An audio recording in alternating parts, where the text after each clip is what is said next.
India versus இங்கிலாந்துக்கு இடையே third T20 நடந்து முடிஞ்சிருச்சு. ராஜ்கோட்ல வெற்றிகரமா இங்கிலாந்து தங்களோட முதல் வின்னை இந்த சீரீஸ்ல கால் பதிச்சிருக்கிறாங்க. ஸோ ஒரு தரமான ஒரு bowling, Jamie Overton, Brydon Carse, அதுக்கப்புறம் பாத்தீங்கன்னா ஜோஃப்ரா ஆர்ச்சர் மறுபடியும் அவரோட வேலையை காமிச்சு விட்டு போயிட்டாரு. முக்கியமா இது ஒரு என்ன விதத்துல சொல்றது, லக்கி பாஸ்கர்னு சொல்லலாமா இங்கிலாந்தோட அதில் ரஷீத் தான். எதுக்கு அது லக்கி பாஸ்கர் அப்படின்னா, இவர் ஓவர் உள்ள போட்டாலே ரன்னு கண்டெயின் ஆயிருது, விக்கெட் எடுக்கிறாரு. அது போல பாத்தீங்கன்னா அவர் ஓவர்ல ரன் ஃப்ளோவா ஆக மாட்டேங்குது. போன மேட்ச் பாத்தீங்கன்னா ஒரு 14 ரன் தான் கொடுத்திருப்பாரு 4 ஓவர் போட்டு. இந்த மேட்ச்லயுமே அதே மாதிரிதான் 15 ரன் 4 ஓவர் போட்டு செம்மையான ஒரு ஃபுல் ஃப்ளோல இருக்கிறாரு மனுஷன். பேட்டிங்ல 10 ரன் கான்ட்ரிபியூஷன், ஒரு கேட்ச், வேற தரமான ஒரு ஃபார்ம்ல இருக்காரு. பட் எல்லாத்தையுமே தாண்டி இந்த 2 மேட்ச்ல பட்லரோட கேப்டன்சி யாரெல்லாம் நோட் பண்ணீங்க அப்படின்றது தெரியல. சீரியஸா டாக்டிக்ஸ் எல்லாமே தரமா பண்றாரு. உண்மையிலே மத்த மேட்சஸை கம்பேர் பண்ணும்போது இதுக்கு முன்னாடி ஒரு தடவை இந்தியா கூட விளையாண்டுருக்காரு, இந்தியாவுக்கு அகேன்ஸ்டா விளையாண்டுருக்காரு.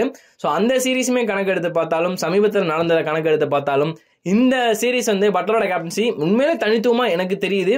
மேட்ச் பார்த்தவங்களுக்கு கண்டிப்பா அது தெரிஞ்சிருக்கும் அப்படின்றத நான் நம்புறேன். ஏன்னா நிறைய விஷயத்துல அவர் பவுலரை கொஞ்சம் ரொட்டேட் பண்றதா இருக்கட்டும், இல்ல ஓவர்ஸ் எக்ஸ்சேஞ்ச் பண்றதா இருக்கட்டும், எந்த பவுலரை கரெக்டா கொண்டு வரணுமோ அந்த பவுலரை கொண்டு வந்தாரு. லாஸ்ட் மேட்ச்ல செம்ம த்ரில்லர். நம்ம சேப்பாக் ஸ்டேடியம்ல அடில் ரஷீட்லாம் அந்த இடத்துல கொண்டு எல்லாருமே உள்ள போட்டு கரெக்டா ஸ்வீப் தான் அடிப்பான், அந்த மாதிரி போடுறான்ற மாதிரி ஒரு ஃபீல்ட் செட்டப் கரெக்டா அங்க டீப் ஸ்கொயர் லெக்ல ஒண்ணு வச்சு செம்மையா இருந்த செட்டப் எல்லாம் பாக்குறதுக்கு. முக்கியமா ஜோஃப்ரா ஆர்ச்சர் மாத்தி சஞ்சு சாம்சனோட விக்கெட் வேற எடுத்துக்கிட்டு இருக்காரு. ஆனா IPL அதை பத்தி கவலை, பட் இன்டர்நேஷனல் இதுல சின்ன கவலையா இருக்கு.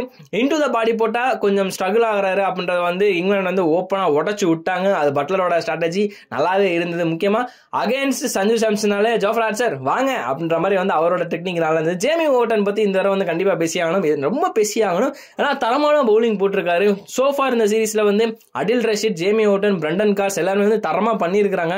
மார்க்குட் ஓகேங்க, ஜோஃப்ரா ஆர்ச்சர் பட் இவங்க 3 பேரும் இன்னும் பயங்கரமா இம்ப்ரெஸ் பண்ணியிருக்காங்க. எல்லாத்தையும் விட பட்லரோட கேப்டன்சி இன்னும் பயங்கரமா இம்ப்ரெஸ் பண்ணி இருந்திருக்கு. இது உண்மைதான் அது. ஸோ மற்றபடி எல்லாமே தரமா தான் இப்போதைக்கு போயிட்டு இருக்கு. உங்களுக்கு ஏதாவது இதுல இருந்தது, அச்சீவ் இருந்தது அப்படின்னா தரமா கீழே கமெண்ட் பண்ணுங்க.